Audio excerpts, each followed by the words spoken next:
मैं आपसे ये पूछना चाह रहा हूं कि एक तो सबसे पहले ये बता दीजिए कि जेडीयू का वो कौन नेता है जिसने तेजस्वी यादव की बात सीधा मुख्यमंत्री से कराई थी। तेजस्वी कटिहार से लौट करके आए थे, अकेले गाड़ी चलाते हुए पहुंचे, काफी चर्चा हुई इस बात की।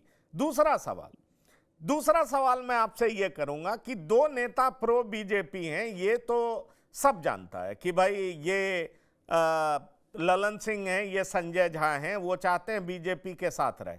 आरजेडी तो पानी पी पी के कह रही है कि दो दिल्ली में है, दो पटना में है। तो दो पटना में है तो क्या वो अशोक चौधरी और विजय चौधरी हैं?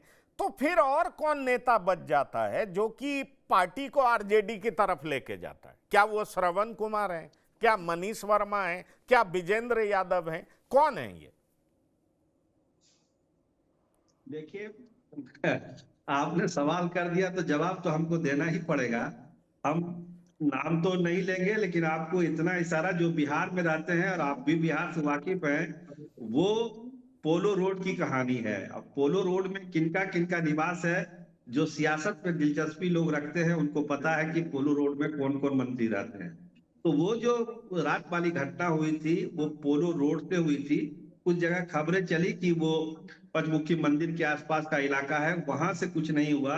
जो स्क्रिप्ट लिखी जा रही थी, टेलीफोनिक बातचीत हो रही थी, वो पोलो रोड से ही हो रहा था। और पोलो रोड में जो जो मंत्री रहते हैं सबको पता है कि वहां कौन कौन से मंत्री रहते हैं। तो वहां से हुई थी, बातचीत हुई थी। और जैसा आपकी खबर एकदम सही है कि एक मंत्री महोदय ने बात भी कराई थी उनकी मुख्यमंत्री से बात भी हुई। लेकिन कुछ शर्तें ऐसी हैं, कुछ चीजें ऐसी हैं जिस पर मामला अभी भी अटका हुआ है। उसमें गृह मंत्रालय का भी मामला है कि गृह मंत्रालय किसके पास रहेगा, नहीं रहेगा। 25 में तो मुख्यमंत्री कौन होंगे, ये तमाम चीजें हैं जो सॉर्ट आउट अभी नहीं हुआ है। इस वजह से वो प्रक्रियाधीन है वो सारी चीजें। लेकिन ये घटना हुई थी, इसकी पुष्टि हम भी आपको कर रहे हैं। आपकी खबर एकदम सही है। चलिए, ये घटना हुई थी, मुझे लगता है डॉक्टर संजय कुछ प्रकाश डालेंगे इस पर। डॉक्टर संजय, मैं आपसे पूछना चाहूंगा, पोलो रोड में मंत्री के घर से ये घटना हुई तो दो ही लोग होंगे ना? एक श्रवण कुमार होंगे, नहीं तो दूसरे विजेंद्र यादव होंगे, और कौन होंगे? और जहां तक पंचमुखी मंदिर का सवाल है तो वहां पर मनीष वर्मा का भी घर है, वहां भी खूब भीड़ लगती है। तो सवाल ये उठता है कि कहां पर मामला जो है एक्सपोज हो गया। और जो जेडीयू आरजेडी के साथ जा रही थी, रोज दिन खबरें चल रही थी, इशारों में बात हुई, नीतीश जी ने उनका पीठ थपथपाया, फिर से खेला होने जा रहा है। कहां चूक हो गई? जेडीयू क्यों नहीं आरजेडी के तरफ जा रही है? या अभी चूक हुई नहीं है, अभी बातें दब रही है, आगे कुछ हो सकता है? क्योंकि लालू प्रसाद का ऑफर, तेजस्वी यादव का ना, ये क्या सिर्फ सियासी नाटक है? पर्दे के पीछे कुछ और चल रहा है, या आखिरकार हो क्या रहा है? नहीं, अभी ये जिसको कहते हैं ना कि ये जो पॉलिटिकल ड्रामा है वो खत्म नहीं हुआ है, चल ही रहा है। अभी चीजें थोड़ी ठहर गई है और बिल्कुल वो चिराग पासवान वाली बात में दम है। क्योंकि नीतीश कुमार जी के दो भतीजे और भी बड़े करीब आ गए। एक भतीजे तो पहले से एस्टेब्लिश्ड हैं, तेजस्वी जी। दूसरे भतीजे में सम्राट चौधरी हैं, जो बिल्कुल सुबह दोपहर शाम उन्हीं के साथ रहते हैं। और तीसरे भतीजे के रूप में चिराग पासवान आ गए। अब तीन भतीजों के बीच में चाचा कैसे कोऑर्डिनेशन बिठा रहे होंगे मैं नहीं जानता हूं, लेकिन तेजस्वी जी का भी अपर हैंड है। और बात समाप्त नहीं हुई है, मैं आपको बता रहा हूं। वो बिल्कुल पुष्ट खबर है, बातें कराई गई है, बातें हुई भी है। और बजट सेशन का इंतजार चल रहा है। फरवरी में जब बजट हो जाएगा, बिहार के हिस्से में देखिए क्या क्या है, जो मिलना है वो मिल ही जाएगा।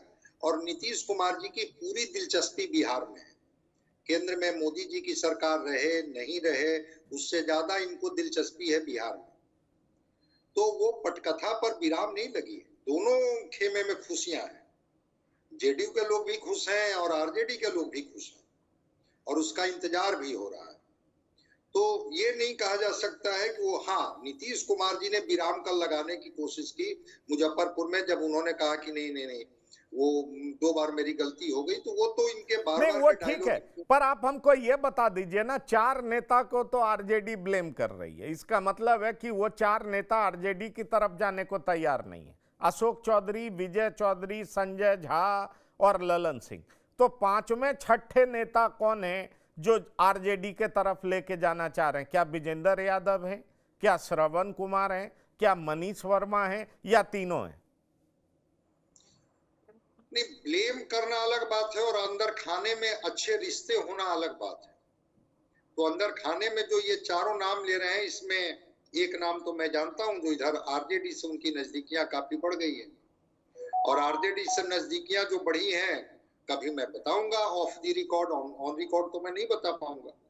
लेकिन आप इतना मान करके चलिए कि सीटों को लेकर के नीतीश कुमार जी बहुत ही गंभीर है। अगर बीजेपी बैकफुट पर आकर के कॉम्प्रोमाइज करती है कि चलिए इतनी सीटें आपको देंगे, ये रुकेंगे, नहीं अगर बात बन पाएगी, तो अभी वो खेल खत्म नहीं हुआ है। चलिए, हाँ, खेल जरूर है कि बजट सत्र तक थोड़ा आप इंतजार करें।